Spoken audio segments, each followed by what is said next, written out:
Good afternoon, everyone. I'm Jillian Cassell-Steger, Director at the Make It Real Foundation, which has brought you this masterclass on sales and persuasion in partnership with Davis College.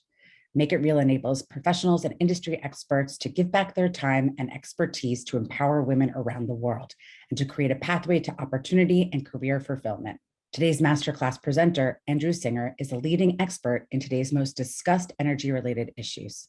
With over 25 years of experience working with some of the world's largest and most sophisticated energy consumers, Andrew is a nationally recognized speaker on today's critical topics such as the future of alternative energy, why sustainable business practices matter, and how intelligent, holistic, information-based management of energy consumption and carbon emissions will make businesses more competitive, more sustainable, and increase profitability.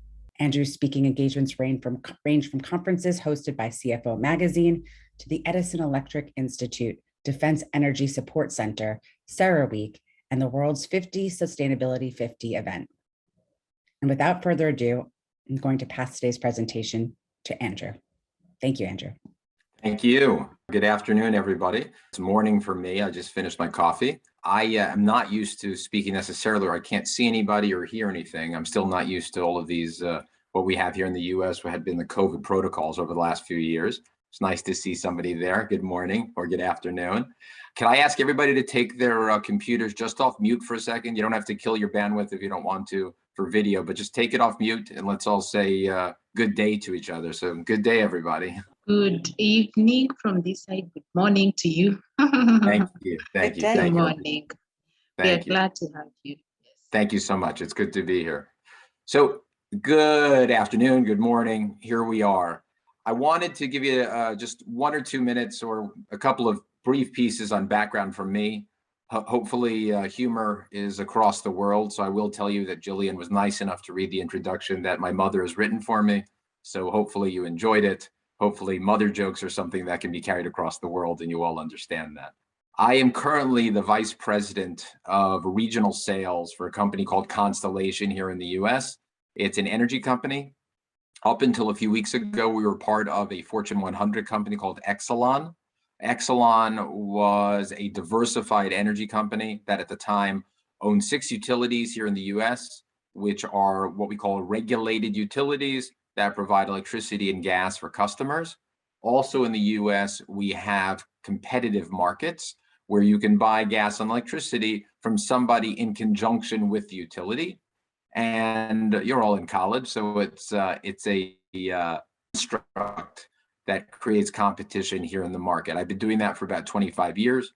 Prior to that, I was a lawyer. I'm sure you have jokes in your country about lawyers as well. Let's hold off on that for now. I can provide as many as possible. And before that, I was in retail here, working for a store, doing buying, things like that. So I have an interesting background that hopefully has helped me do this and what I do now. I'm currently responsible for selling electricity to all of our medium-sized businesses across the US. I have a team of about 50 people, and we probably cover a business that's at its highest level worth about $2+ billion.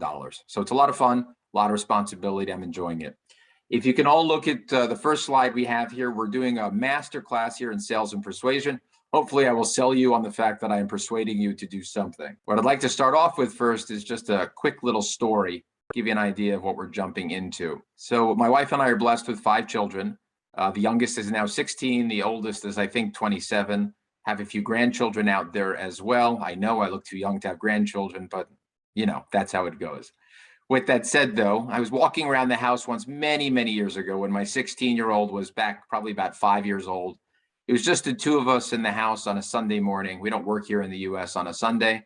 And on the Sunday morning, I'm walking around, he's walking around, and he looks at me suddenly, looks around, realizes it's just the 2 of us, and he says, "Daddy, where's Mom?" I said, "She's out." And without missing a beat, he looked at me and said, "So who's in charge?" Can only imagine being the daddy. I'm thinking, you know, I thought I was kind of in charge right now. You know, I tell your mommy we're both in charge. The point that I'd love to make from that is that sales and persuasion come down to you looking deep inside yourself and realizing that it's important for you to take charge of your reactions and how you were doing in a given situation, and to take charge of yourself. Sales, persuasion, etc., is a highly scripted, highly staged process. That doesn't mean that it's fake. I'll use the terminologies sincerity, authenticity, truthfulness, hopefully a lot as we speak this morning or this afternoon. But it's very important to understand that what happens in a sales situation, in a persuasive situation, in a presentation is on you. It's on you, the team that you've put together. It's on you for what you've done. It's on you to be well briefed, well educated, etc. You, my dear audience, are in charge. And let's keep that in mind as we jump in now. So let me change slides here, give you an idea of what we have on the agenda for today. I want to give you an idea of what Fortune 500 sells, how it's potentially different than just walking down to buy a car or to get a new cell phone. Not that the art is any different, just what one does might be a little adjusted. I'd like to talk about how we present ourselves in person, how we present ourselves now in this new world of being online and as we are today on television. No one offered me a flight to come see you. I'm a little insulted, but that's okay. Hopefully one day I'll get to see everybody. Then we'll talk about sales fundamentals. In the world of sales, we have things called pipelines, which we develop and manage. I'll discuss that a bit. I'll discuss with you two of my favorite sales methodologies, which you can access online as well and look at and research and understand. There's something called a challenger model. There's a QBS model, which stands for question-based selling. We'll discuss that a bit. We'll talk about presenting a product, what IBM used to say back in the 80s, when I'm sure none of you were born, which was features, functions, and benefits of something. And then we'll have some time for questions. If you have a question while we're going, please feel free to utilize the chat to say something if you want. Hopefully I will see you. I will try to look at the chat as I'm speaking. It's one of those things as you're talking, you don't want to look away and make people think you're not paying attention. So when my eyes go like this, I'm looking at the chat. Over here are my slides, and over here is my camera. And we'll discuss that later when we discuss online persona as well. So let's jump right in. Everybody should put their high school yearbook quote in their presentations. It's one way that it stays real for you, and we are making it real, aren't we? So, but a man's reach should exceed his grasp, or what's a heaven for, from Robert Browning. That's something that I've always thought about in my life, and thinking about what's next, what else should I be shooting for, what else can I do? Some of you, or many of you, are on this hoping to learn something about sales or have an interesting presentation. But some of you at some point may think, oh, this isn't for me. This is kind of scary. I'm not sure. I wanted to start out by saying that I believe everybody has it in them to take something away from what we're going to discuss today. It might be that you want to develop and hone your skills in sales and persuasion already. Maybe you want to jump into it if you haven't already, or maybe you just want to understand what somebody's doing when they try to sell you something. All of those are fine. But the thing that I want to make sure that I mention here and hopefully throughout is always think about what's next for you. Am I reaching as high as I possibly can? And if not, why? And challenge yourself. You need to be the voice inside yourself that's challenging you. It's wonderful to have mentors. It's even better to have critics. It's great to have a teacher, to have someone to tell you the truth about yourself. But in the end, when the lights are out, it's you. And you need to make sure that you're always pushing yourself higher and looking for what's next. And I wanted to just mention that at the beginning, because in the world of sales, people say no a lot. But when they say yes, it's amazing. So how does one present oneself? I know the picture's a little foggy. When you pull some pictures off the internet to make a point, sometimes they don't come out the way you like. Hopefully somebody on the line is good in Photoshop and you can make my next one look even better. But I think you get the idea of what I'm saying. So when you're presenting yourself, whether it's online, in person, over the phone, on your cell phone, you must always appear and act professionally. That could initially be in your voice. Is your voice your adult voice? Is it your big boy voice? Is it your big girl voice? Which voice are you using? Or is it the voice that you might use when you're playing sports? That's not your business voice. Is it the voice from home? That's not your business voice. It doesn't have to be formal if that's not the situation. You need to also be a chameleon, which we'll discuss. But is it that voice? How do you look? How is your grooming? Did you comb your hair today? Did you make sure that your clothing looks nice? Are you looking professional? If you're wearing glasses, are you making sure that they're straight on your nose and the way you're looking is looking good? If you're in a situation where it's more formal, are you formally dressed? If it's casual, are you casually, but not too casual? I always believe that overdressing slightly is always the rule of thumb.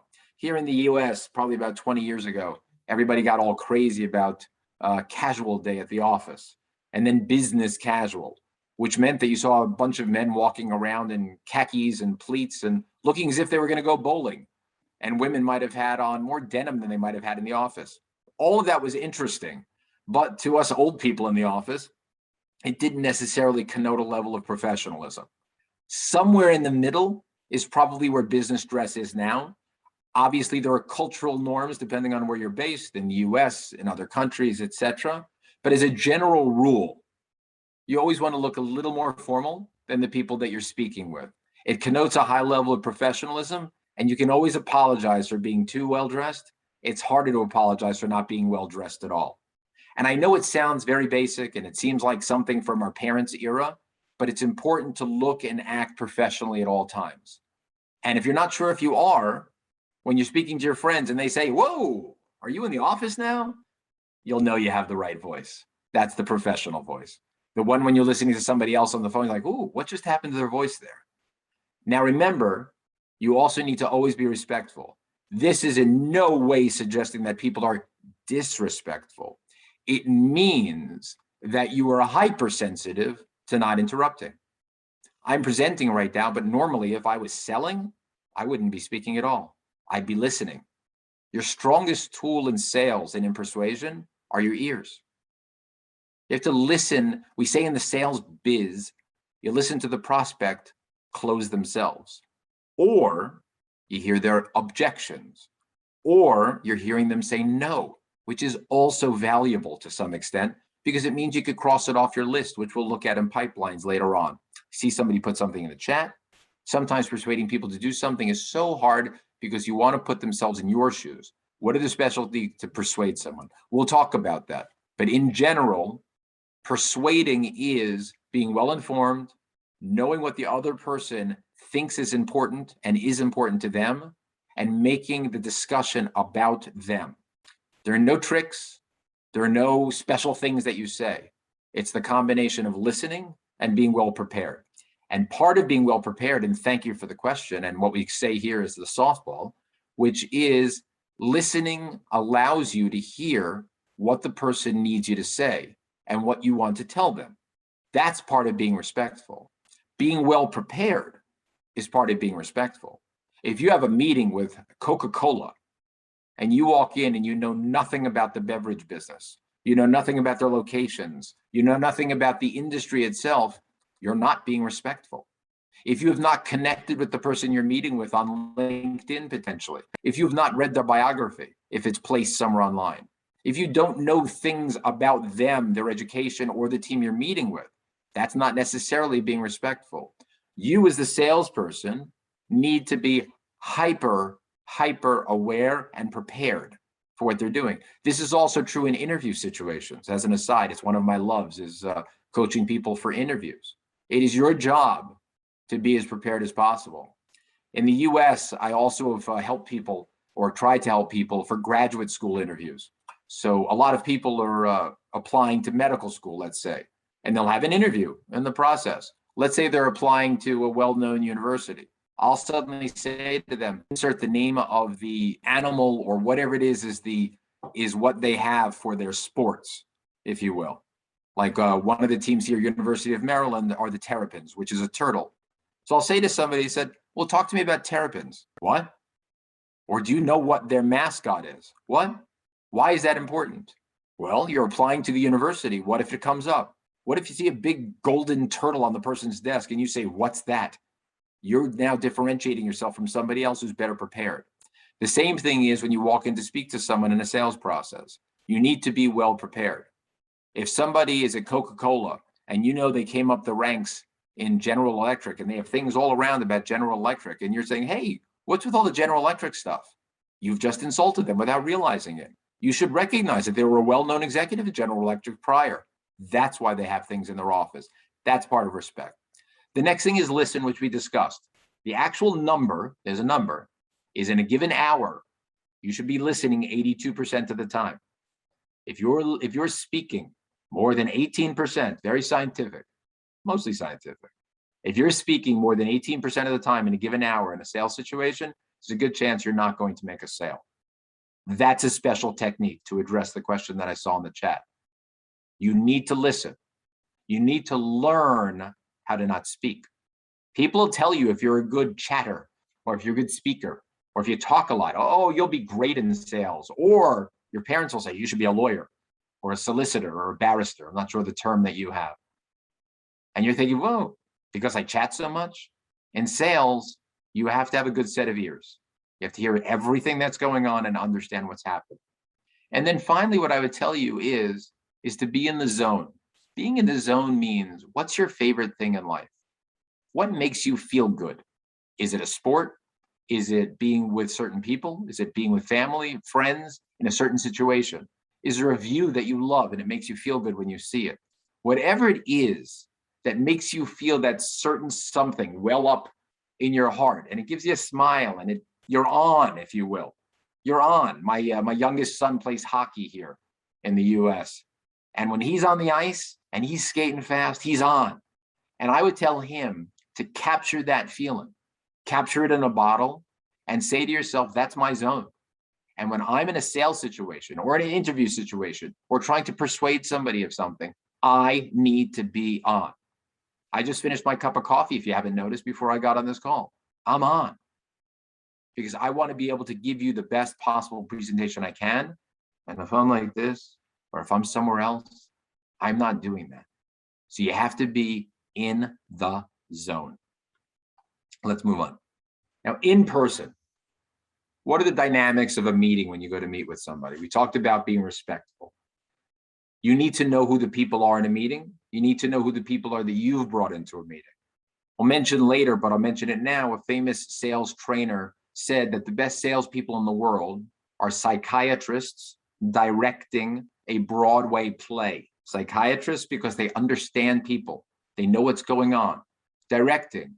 Nothing can happen in a meeting, on the phone, online, on Zoom, that you don't want to happen. Now, I don't know what questions you're going to ask me, but I know if I don't want to answer something, I don't have to. They say that a good lawyer never asks a question that he doesn't know the answer to. You are directing a Broadway play, meaning you know who all the players are, you know what all the scenery is, you know what's going to happen, you've been there before, you understand what it is about. It's very, very important to understand the dynamics of a meeting and to always be on and understand what's happening. Who's the decision maker? Who's in charge of the money? Who's going to sign the contract? Who's in charge besides you on the other side of the table? Those are the dynamics of a meeting. That's what makes it so important to do that. Know the room. Physically know the room. How are people sitting? Don't walk into a room and sit down and find out that you're in the seat of the president of the company. Might not be so obvious. What if you walk into a room and there's a round table? What if you walk in the room ahead of somebody and you're not polite without realizing? What if you jam your hand into somebody's face to shake hands with them and you find out they actually don't shake hands? Or they don't like the whole idea of germs? Things have changed. What are the social norms? You need to understand the room physically and psychologically. As I said already beginning, a psychologist directing a Broadway play. And in person, if you're bringing in a team of any sort from your company or with regard to your product, you need to make sure that everybody is listening. And if you have somebody in your team that's a big talker, make sure they're next to you so you can kick them in the knees if need be, because you need them to be quiet and not speak as much because they're not listening as much. I've kicked a few people in the knees over the years. It's not pretty, but it's necessary. Just make sure they don't say ouch, then it's obvious. I agree with the person who made the comment. If you're a good listener, it's easier to persuade someone. That's correct. The thing that I would continue to say throughout this, the word persuade is a wonderful word to have in our dialogue and to think about, but you never want to feel like you're doing what we call in the US being a used car salesperson, where you're getting somebody to do something they don't want to do. Part of what you need to do is recognize when whatever you're selling is right at that moment. And if it's right, you'll be persuading somebody without realizing it. Let's talk about the new world that we have here. I did not think that, at least in the US, for the last plus years, I would be on television speaking to people. I consider this like television. It's crazy. I'm a salesperson. I manage salespeople. I manage salespeople who manage salespeople. If you would have told me 2+ years ago that I would be able to run my business without getting on a plane, a train, or driving around to see people, see my customers, see my partners, etc., I would have said not a chance. But we've adapted. Not completely, but we've adapted and tried to overcome these things. But part of that is recognizing how to actually use this medium.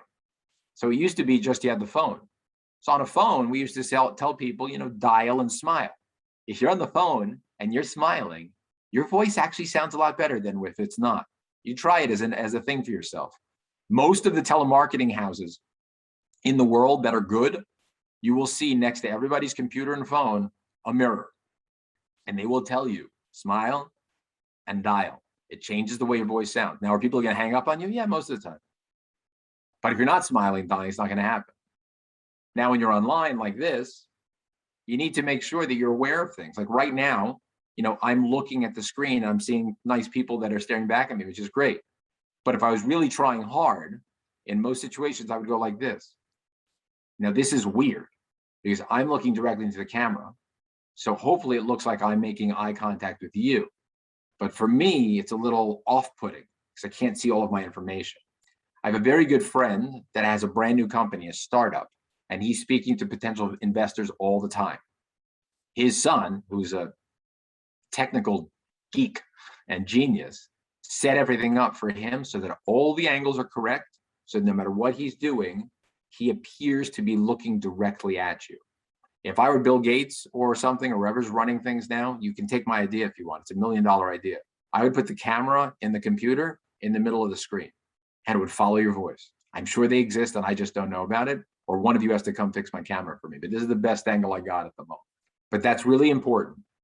What medium are you utilizing? Are you on screen? Are you on the phone? Are you in front of somebody? Then it's not your online persona. Don't be afraid to make adjustments. It's okay if you show up in person after you've met with somebody online or on Zoom or Teams or FaceTime for a year, and suddenly they see you and like, oh, you look a little different. That's okay. That's okay. They may look different to you too. But you want to be somebody that makes sense. You want to insert pauses because it's not a natural conversational thing. You want to make sure that you're trying your best to make eye contact, even though you're online. You want to be hypersensitive to your facial expressions, to the modulation of your voice. You want to practice. You want to put somebody on that's actually listening to you and ask them for feedback. I've done this many times. I'm doing the best that I can, but I ask people for feedback. As you can see, this is a real background behind me. I'm actually in a room in my house. I put on fake backgrounds in the past and I've blurred things. It doesn't work for me. I look weird when it's like that. And we're home anyway. I'm not trying to fake to anybody that I'm somewhere that I'm not. Now, if I was in a hotel room because I was on business, would I potentially put something there that is one of the canned things? Yeah, probably, because that's nobody's business. But where I am, this is just me right now. And this is the way it's been in the US for the last 26 months for me. So this is who I am. This is real. And I'm making it real. There you go. And then making eye contact, as I said, is extremely important. And always remember to smile because you're on camera. And if you think about it, you're in a medium that people recognize as either things that they watch movies on, Netflix, play video games on. So they're used to great audio, great video, good picture, etc. If you have issues with Wi-Fi, solve them ahead of time, or compensate for it and make sure that if you have a big meeting and you're online, go somewhere if you can that has better Wi-Fi. Set yourself up somewhere where you know that meeting is going to be as perfect as you can make it, and then go from there. It's important to do that because you don't necessarily get a second chance in some situations. Let's move on. I'm now going to talk about sales fundamentals. All right. In sales, we have something called a pipeline. Now you need to sell to somebody. And there's a good chance that somebody's going to say no.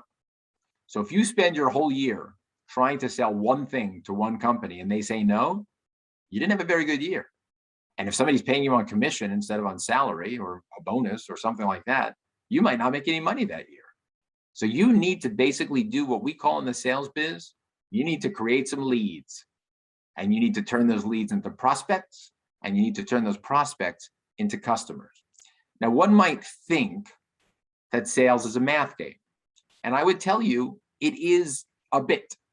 But if it was a perfect math game, then you would think all I really need to do is find 1,000 leads and eventually I'll make 10 sales. You could make 0 or you could make 50. But knowing it could be 0 and you're okay with that you're going to be in the zone, and it means you're ready to take the risk that's involved in being a sales professional. But a pipeline is the ability for you to begin the process. You could be doing something called cold calling, which is you have a phone book, you have a list, you've driven around and taken names, maybe you're knocking on doors. These are all normal ways of creating leads and looking for business. And there are ways to develop things once you have somebody that's a customer. You look for referrals, you look for where people are located, etc. But you need to get those leads into the funnel, and you need to make them happen all the time. One of the best pieces of advice I ever had, and this is my last bullet here, but I'll come back up for a second, which is you need to define for yourself in the world of sales, what is a successful day? So when I started selling, and I still try to have a rule like this, and I tell this to my people, somebody gave me great advice. They said, you're just starting out. Let me give you this piece of advice. This is what you need to do every day. You need to either make 2 appointments, go on X number of appointments. So for me, it was 4. A great day was 4 appointments in a day, or close a deal. So let's unpack that for a second. Make 2 appointments. Now, if I went by this process here to turn a lead into a prospect, that's 100 out of 1,000. So if you break that into a day and you're making 100 calls, you would hope that you got maybe 10 people that were interested. That's a great deal. That's a great day. Percentages don't necessarily work that way when you're cold calling. But to get 2 appointments, you may need to make 100 calls. It might be 5 o'clock and all your friends are going out to have fun, and you only have made 1 appointment. How tough are you? Are you in charge? Are you going to hit that phone for another hour until you get that next appointment? That's what separates people in this business. Make 2 appointments. The next thing is, well, what do I do with all those appointments? Well, I'm going to go see those people. So if you have a day that's full of appointments, you're not on the phone necessarily. That's a great day. You've gone on appointments. And the best day is you wake up in the morning, you're ready to close that deal, and you've been working on it for a while, and we'll get to that in the next slide, and you close a deal. You know what? Close the deal, close your computer, go have some fun, because that's a great day. Now, I personally would just go back and try and close another deal when I was selling, but it's still a great day and you can celebrate because you've closed something, and that's amazing. And you have to ask yourself and learn something. So in that big part of the funnel on top, the part that they don't tell you is the learning that's going on in there. You get on that first call. Hello, Coca-Cola, click. Next phone call. Hi, this is Andrew, click. Is so-and-so, click. Why did that happen? So let's say you're working for me and say, well, what time are you on the phone? I got started at 9 o'clock. Who are you trying to reach? I'm trying to reach the director of finance because they're the person I determine is probably in charge of making decisions about the product I want to sell. Oh, do you know the person's name? Yes. Do you have their phone number? I do, actually. What happened when you called at 9 o'clock? Did that person answer the phone? No. Who did? I think it was their assistant. So if you call after 9 o'clock, their assistant answers the phone. This is somebody else who's asking me for techniques. What if you called at 7:30? Who do you think might answer the phone? Do you think their assistant's in? Maybe not. Next morning, ring. Ms. Jones? Yes. Hi, this is Andrew Singer with da-da-da-da-da. I wanted to ask you about, oh, thank you. Or maybe they click as well. But because I called before their gatekeeper came in, I have a chance of getting through to that person. Now, are people screening calls? Yes. Does it come up as spam? Maybe. We could come up with every objection in the world. The point I'm trying to make is the learning that needs to happen in that top part of the funnel is not something to be taken seriously. You have to take that seriously. You have to learn in between each phone call. It's not just hello, hello, hello. That's not what happens. How far did I get with this person? What's the objection they said? How many phone calls have I made? Why is nobody picking up the phone? What happened with the person that did pick up the phone? How did I get that person to speak with me? Do I have a good list? Am I calling the right people? Am I calling the right position? If you're not asking yourself a ton of questions after every situation to prepare yourself and make yourself better because you're in charge, then you're not learning. And you have to be learning in this process. I agree. The person who said it's important to celebrate achievements from before. Yes, I agree with you. So that's what's very important about these sales fundamentals and developing this pipeline to start with.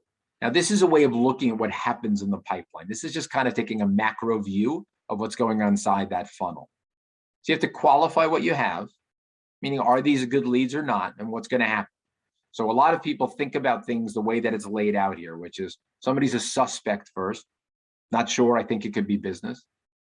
They answer, or I find out they should be interested or they are interested. They become a prospect. Then I begin to qualify them. I ask questions. They're qualified. I begin more of the sales process. Might you be committed to what we're trying to do? And then they become buyers. And the piece that's not under that is not just buyers, but they also become referrers. Because when you sign up a customer, the first thing you ask somebody after saying thank you is, do you know anybody else that might be interested in this product? I noticed that you have a factory on Main Street and you're surrounded by 3 other factories. Do you think this product would be good for them? Really? Do you know any of the people? Well, funny, but I have lunch with 3 people at other factories. Would you mind introducing me to them? These are all part of the process of utilizing what it is you've done and what you've learned. So that what I just said is number 2, which is asking for referrals. You need to move through this pipeline. And as you look at all of these issues, you have to be very honest with yourself in assessing what each piece means. Have I qualified this, but it's really not a good lead? I just want something on my piece of paper or in my software or my Excel spreadsheet? Or is it really something that I think is an opportunity? Now, a sales technique is also called getting somebody to say no. Let's say you're actually in a discussion with somebody on the phone, online, or in person, and it's a hard meeting. It's a hard meeting. Oftentimes I would do the following. You know, Ms. Jones, it looks like what we're talking about here, I don't think that this product is necessarily right for you based on what you said. Oh, really? What do you mean? Well, you seem to not be that interested in these aspects of the product. And I don't mean this bad or anything. I have 2 other meetings that I have to prepare for. You've been lovely. I don't want to waste your time. And I begin the pushback. Can you see my hands? So pretend I'm sitting down. Pushback. I'm going to leave. What I'm trying to do is get the person to say no. No, I don't want this product. And you know what? A no is valuable. I could take them off my spreadsheet, take them off the Salesforce computer, whatever I'm using, get them out of Goldmine. That's more software. It's valuable to me that they said no. I can cross them off. That's fine. I haven't embarrassed myself. No one ever lets you leave. If you've qualified somebody well, you know it's a potential customer, don't let you leave. But it's a technique. It's not meant to be weird or anything because you are ready to go. But in trying to get somebody to say no, oftentimes they go into more of a yes mode. It's a weird thing, but at least it's worked for me. And it involves having courage. It involves being in charge. It involves having that fearless nature to be able to speak to somebody, but speak respectfully and always be respectful in the way that you're doing that. So let's talk about sales methodology. One of my favorite methodologies, and it's something that's newer over the last 15 years or so. It's what people do regardless, but it actually got named. So currently it was from something called the Corporate Executive Board here in the US. I think it's international. Then they sold a lot of their writings and literature to something called the Gardner Group. I pulled this off of the Gardner Group's piece just to explain it to you. They basically broke down after, I think the N in this survey was thousands of salespeople that they surveyed. This was years ago, but it still holds true. And I see this all the time. They basically were able to break down the personality of salespeople. So the profiles that they thought was relationship builder. They love to be the mommy or the daddy in a relationship. They nurture the relationship with the person they're selling to. They give generously with their time. And they always want to meet a client's needs. Hey, do you mind putting whipped cream on my product? No problem. Hey, do you mind if you could warm that up for me? Warm that up? I'm selling you a car. You know what I mean. Sure, no problem. Everything's no problem. That's somebody that's a relationship builder. Then you look at people that are hard workers, very motivated, very persistent, going the extra mile, always looking to improve. This is the main thing that's about them as a salesperson. Somebody say, oh my gosh, you're an unbelievable hard worker. Then you have a problem solver, very detail oriented, probably good at math. Maybe they're an engineer, but they're still in sales, very dependable. They always follow through on everything. Then you get what we like to call the lone wolf, very confident. You almost never see them in the office. You don't know where they are. And every once in a while, a big deal will come in. Don't know where it came from. Big deal will come in. Very independent. They follow their instincts. Then we have what, at the point they did this study, became something that looked a little new because it's a little contrary. And it's something that they call the challenger. And the challenger has a deep understanding of their client's business. We talked about this in the beginning under respect. A deep understanding of their client's business. It doesn't mean you know as much about it as they do, but it means that you've taken the time to learn what business somebody else is in so that you can speak to them intelligently about what it is that they do. You love to share ideas. You're very up to date on the industry. You're up to date on your client, their interests. You're just up to date. You're a market person. You know what's going on. And you push your client outside their comfort zone. You're not scared for them to say no. You're not scared to bring something up that might be a little uncomfortable. Hello, car dealership that sells big old cars that use gasoline. What's the effect? Are you worried about some more of these electric cars that we see in the market right now? Whoa, somebody might say, why did you say that? They might not want to do business with you because you're either insulting them or you let them know their business isn't great. Well, maybe you're saying it because you're letting them know you're being honest. You're looking out for their business and you have a true curiosity about what's going on. That's somebody that we call the challenger. I'm going to show you the effect in a second. I see here's something else. So somebody asked about what if you had a previous product that didn't go well and you have a new one. My suggestion on that specifically would be is you need to be honest with the person and discuss what went wrong with the product so that it doesn't look like you're just jumping into the next product, if you will. You know, I didn't realize that you were raising soybeans. I sold you a machine only for wheat. You actually told me we're switching to wheat this year. And now you told me you stuck with soybeans. So there's a different product that we need now. Maybe it's a different fertilizer. Maybe it's a different machine you need in your factory. Maybe there's a different set of phones that you need for your office. Maybe you need different computer screens. Maybe we did it wrong the first time. I agree with the person that spoke that it's easier not to be a failure the second time because you have a better understanding. That works into this challenger model. Now let's look into what the effect is according to this study. Some of you, I'm sure, love graphs. So the difference here between the blue and the gray, okay? The blue is what we'll call core performance. When they assessed people and said, overall, how does everyone do on a big bell curve of salespeople? You have people that exceed their expectations every year, people that are always in the middle, just like in college, and people that are off on the, what I'll call, if you're looking at your bell curve, the left side, and they're not doing so well. So in that grouping of all salespeople, that is the blue, core performers, 22, challengers, 23, relationship builders, 26, lone wolf, not so much, problem solver, not as much. That's in all salespeople. So still, the old school, if you were to look at all salespeople, over here on the right of your bell curve, I know it's opposite looking at the screen, relationship builders would tend to stand out. That's everybody. Now, just concentrate on high performers only. Go all the way over to the right side of that bell curve and take out that 10% or that 15% of all salespeople. Now break them down. Now look at what happens. 39% of those top salespeople fit into the challenger mode. And look what's number 2, lone wolf. Not that different. Probably similar personality, but missing some of the skills. Look at what happens to relationship builder. They're never making it to that Tiger Woods place back in the day, right? They're not getting there. They're not the perfect all-star. They're good in general. Like people that take you out to lunch. Like people that are willing to have a drink with you after work. But they're not necessarily getting it all done on a regular basis to be top performers. So what are we learning here? What are we learning about that challenger mode? And I know many of you may or may not be in sales or thinking about it, not thinking about it. I forgot to say this in the beginning. It's a profession. People in the US go to college, major in economics, major in English like me, maybe go to graduate school, other things. Selling is a profession. Selling can be a profession at a Fortune 500 level. You could be an engineer, but you could work at an engineering firm and sell the firm's products and services, even as an engineer, and possibly be the highest paid person there. That's the difference potentially between that and maybe sitting at a desk and using T-squares and software all day. But if you're great at that, you may also be making a lot of money. But if you have the ability to do sales, it is a professional career. And in order to do that, take the skills that you have now in school or whatever it is that you're doing to become, I would say, in that challenger mode.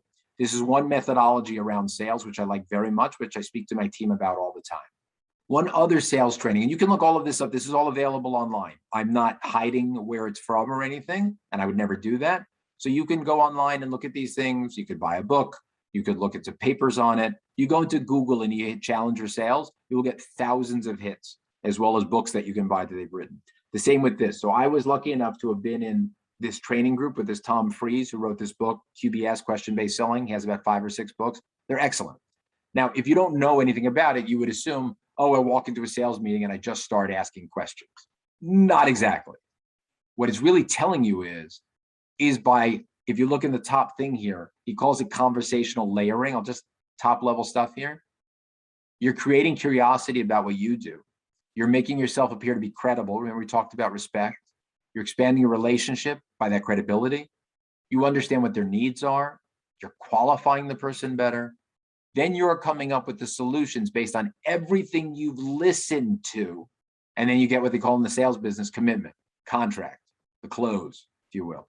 He starts off every meeting. If you look up in the title of the slide, this is his tried and true method, tried and true technique. Ms. Potential Customer, can I ask you a couple of specifics about your ... Think about that question. Can I ask, you're asking permission to ask them a question. A couple, being very specific, you have 2 things to ask somebody. You're gonna be specific, you're not gonna waste their time. And it's about your, don't just say your business, you're this, you're that, your business making 2-liter bottles for Coca-Cola at your plastics plant. And the person will say, yeah, sure. Have you increased your level of automation since you've noticed the price of power going up in your area? Oh, that's interesting.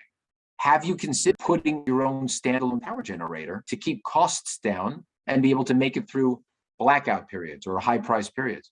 Wow. Let me address that for you. You've now suddenly opened up a conversation. He also talks about successful emails, successful voicemails, if they work. He's gotten into texting a little to see what it is. I'll use a method of his, my people use a method on their sales, their emails. They'll address it to either a customer or a prospect, and right in the title thing, we say, just left meeting with your regional electric trader, various changes over the last 24 hours. Let's discuss at 3 p.m. Let me know if that works for you. Very specific, almost an appointment. Maybe they'll write back and say, sure, 3:30 is better. Or maybe you won't hear anything back. But if you send 100 of those, maybe you get 1 back or 2. That's the math game we talked about before on the pipeline. Whoever's on screen, can I just get either nods or like no or like, or this? Is this helpful? Yes, we're doing all right. Thank you. Nadia, if I can call you Nadia, I appreciate your nods. Francois, merci beaucoup. Thank you for your nods as well. That's all my French, I'm sorry. Thank you. All right, let's go on. Oh, thank you, Cecile. Okay. So when I was speaking originally, someone had said it would be nice to also talk about, some of you may be thinking about starting your own business and having your own product, which you'll have to sell eventually or hire salespeople. So things to think about, pulling on what we've discussed here and other things in presenting a product. IBM, I think, coined this phrase back in the day, if you will, features, functions, and benefits, right? What are the features of your product? How does it function? And what benefits might it provide for your business? It's a good thing to keep in mind when you're thinking about something. So some of the questions I would tell you to ask yourself is, when presenting a product, one must know the features, functions, and benefits that it brings to the market. If you don't know what you're selling, or you don't know what you've produced, or you don't know what you've decided to build a business around, don't expect the person you're selling to know. You got to know. And remember, if it's your business and you're also doing sales, at some point, if you want to grow, you're going to have to clone yourself 5 times. So think about training on a regular basis. Who's the next person that's going to sell? Or am I going to hire my boss? Not the worst thing in the world, but you have to think about how you're going to grow that business. Who is the target market and how you're approaching them? Who are you putting in the pipeline? I want to speak to every factory that's a plastics manufacturer. I want to speak to everybody who owns a large commercial building in the downtown of my area because they need this. They need new carpeting. They need new lights. They need new doors. They need glass. Don't know. What's your marketing plan? What's a marketing plan? Look it up online. It's easy. People have blueprints for these all the time. But how are you planning to market? And do you have enough money to run your business? Do you need funding? These are things that I'm sure you've discussed in your college classes, whatever's post-college. I'm not an entrepreneur. I work for a large company. I know people that are entrepreneurs. Funding is very important. So I just wanted to present this as a checklist, things to think about, also from the perspective of maybe having your own product. We're almost at the hour. I wanted to be able to leave some time for questions. I have some time after this as well. But this is the main part of what I wanted to share with you today. I wanted to touch on a lot of high-level things, get into some specifics, if you will. But does anybody have any questions? You don't have to come on screen. You can just type them, or you can yell them out. Andrew, you seem like a nice guy. How long have you been working? Oh, great question. Thank you. I've actually been in business in the U.S. probably since I got out of college. So I'm probably going on 30 plus years now with some time in graduate school. I was lucky enough to stop being a lawyer because I just didn't enjoy it. And the industry at the time in the economy in the early 90s, when many of you weren't born, I'm sure, was horrible. So I was lucky enough, and it was enough of a blessing to get out of the law business at that point and get into what I do now, eventually. I started with the company I'm with when they started as a startup, actually, in California a million years ago. I'm originally from New York. And we've had probably 5 or 6 different owners since then. And we're now on the NASDAQ as CEG, is a separate company worth about $17 billion. So we went from a Fortune 100 to now, I think we're still in the 500 as a new company. I see a question here. How do you convince prospects or leads when you have a product of high cost, but have a big impact on the society? So what you would then do, what I would suggest, is do a return on investment discussion. If you're going to do something here, convince, product high cost, big impact. I would think about it from the perspective of ROI, return on investment. What's the cost of the product? What's the benefit of the product? And how does that cost work its way into the benefit? So I want to sell you a big machine to run your factory. You already have a big machine. It's working. This new one is more expensive. I would assume I'd want to start doing some math with you that shows over 5 years, this machine might pay for itself because it's more efficient.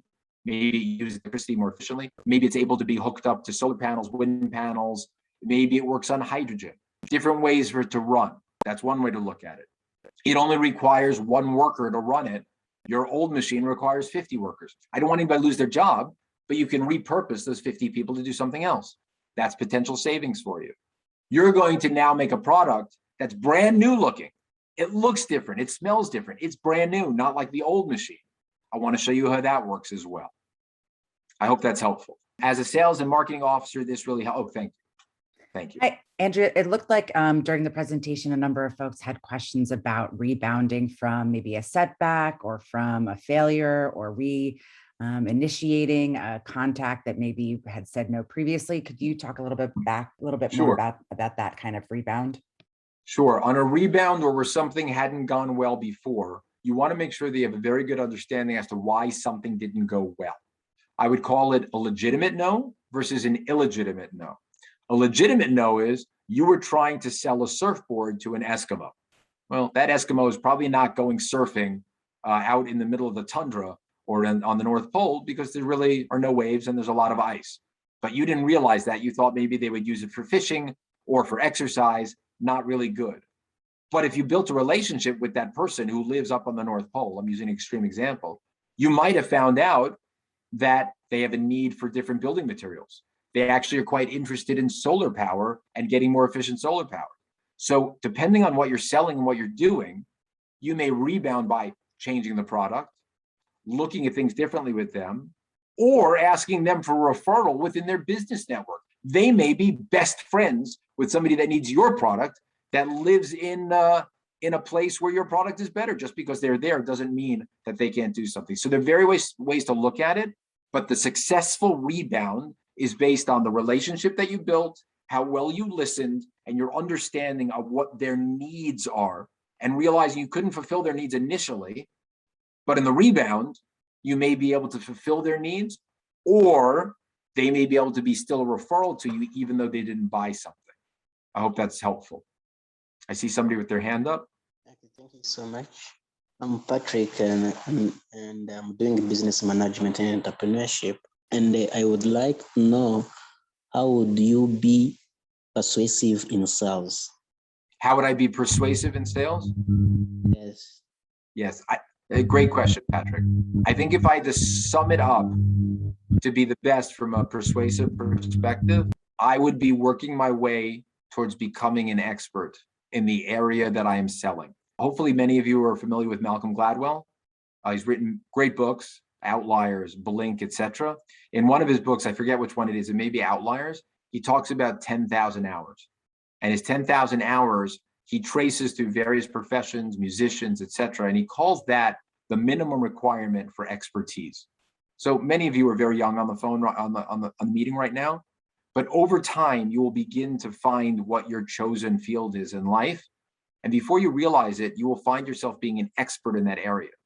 My advice to you would be is develop that expertise faster and faster and faster. You can't make 10,000 hours go faster, but you can seek education. You can be thirsty for what's next, as we talked about in the beginning. You're reaching for the heaven. The more prepared you are, the more you understand about the person's business that you're meeting with, speaking to, presenting to, calling, sending an email to, you will de facto, you will, no accident, become persuasive. Hopefully, I'm persuading you to think about sales. Hopefully, I'm persuading you to think about some of the things I've said. I'm not trying to make you buy anything, but because of the message that I'm giving you, that has persuasiveness to it.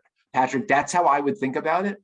There's no magic of forcing somebody. There's no hypnosis. And I know you didn't ask this, but it's not like on television or in the movies, where you force somebody to buy something. Or if you ever saw the movie Glengarry Glen Ross, you just take somebody to a restaurant, make them drink too much for 5 hours, and then they sign a contract. It's not the way it works in the real world. The people that wake up and are the most prepared and understand both sides of what they're doing, that persuasiveness will just happen if you understand what's going on. That's my feeling. I hope that's helpful. Yes, thank you. My pleasure. Thank you for the question. Anyone else? I do want to commend Nadia and Francois for being on screen. Very, very brave. Hello. Hello, who is speaking? Okay. I'm a Xavier, but according to whatever I have captured in this meeting and this class, I captured the things about how can close the sales. But I have a question about these things. Persuading someone, it requires most of things, some skills to know about how may close the sale by convincing someone whom we want to persuade. But according to my takeaways, it's something like advice for my colleagues and my folks about what we can do. According to me, I see that it's for us to keep the customers that we found, to retain them. If we want to increase our sales, we have to retain them by giving them the better customer care. So, because if we have the customer, it is difficult to find the new ones, but it's better to keep those ones whom we found. Yes. That is my addition. Excellent. Yes. What Elise brought up is the idea of renewal customers or retained customers versus new customers. So it's always less expensive to retain and renew a customer, to sell them more, to sell them something new, to continue to service them, whatever it is you're getting paid for in that process. It's more expensive to find a new customer. Also, if you talk about closing, which Elise brought up as well, closing is the whole idea that you get the contract. So I'll say three things about it. Number one, closing a new deal, usually, at least in my business, it has about a 20 to 30% success rate. So for me to close 30 deals, I have to speak to 100 people. I have a 30% chance of closing. For me to retain a deal, I usually have a 90% chance of keeping a customer. So that's on that as well. But the point that I would take away also from what Elise is saying is also the strength of the pipeline, which is a business does not exist alone, usually on just retained customers. You always need to keep your pipeline full with potentially new customers because you're never going to have 100% retention. So someone's always going to fall off and you need the next person to come in. And that's what's important there as well. Excellent question. Thank you. You brought up some very good points. Cecile or Cecily? I got that right? Hey, Andrew, yes, Cecile here. So I think all seems clear to me. I firstly wanted to say thank you for such an informative session. And most of the points that you've mentioned recently, there's a situation that resonate with almost everything that you've mentioned. I've recently applied for a master's degree in German, and one student advisor reached out to me, and he was very fast when he was calling me. I couldn't hear anything, and then he was like, "Hello, you've applied for this and this and this," and I was like, "Oh yeah, this is Cecile from Rwanda, right? And can I know who I'm talking to, please?" He goes, "No, you've applied for this university." I was like, "Oh yeah, who is on the line, please?" He couldn't tell me, so the conversation can go on smoothly. And to me, this reminds me how professionalism, listening, being respectful, and maintaining the zone, yet being mindful to what we are selling do matter a lot. And I wanted to say thank you for sharing your wisdom with all of us. It's my pleasure. My pleasure. I don't know when Jillian is going to stop us, but I do want to make sure that I say thank you. Say thank you to Jillian for setting this up and for your chancellor for setting this up as well.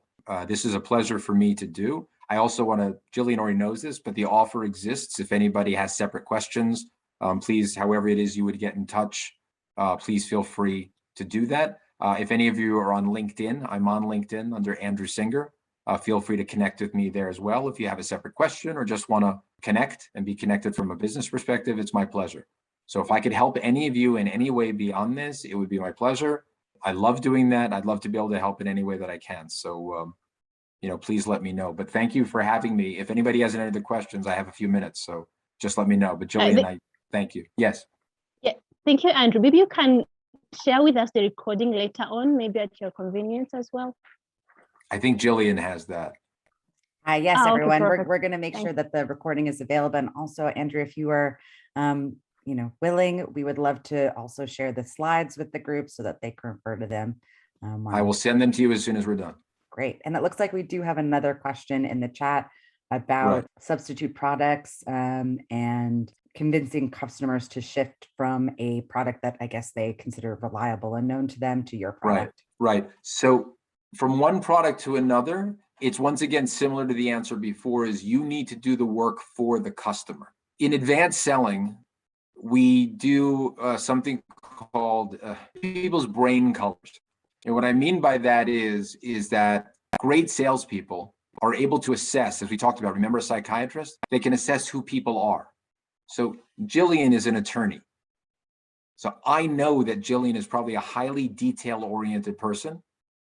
She's probably highly organized, I would assume, and she's demonstrated that to me. I know she's very, very intelligent. I know that I am more of a Gestalt holistic thinker. I'm more like 30,000 feet up. But if I want to sell something to Jillian, I can't force Jillian to think like me. I need to present to Jillian the way that she thinks. So if Jillian is a very highly detailed oriented person, and she likes to look at the numbers and understand everything that's going on, lawyers are like that.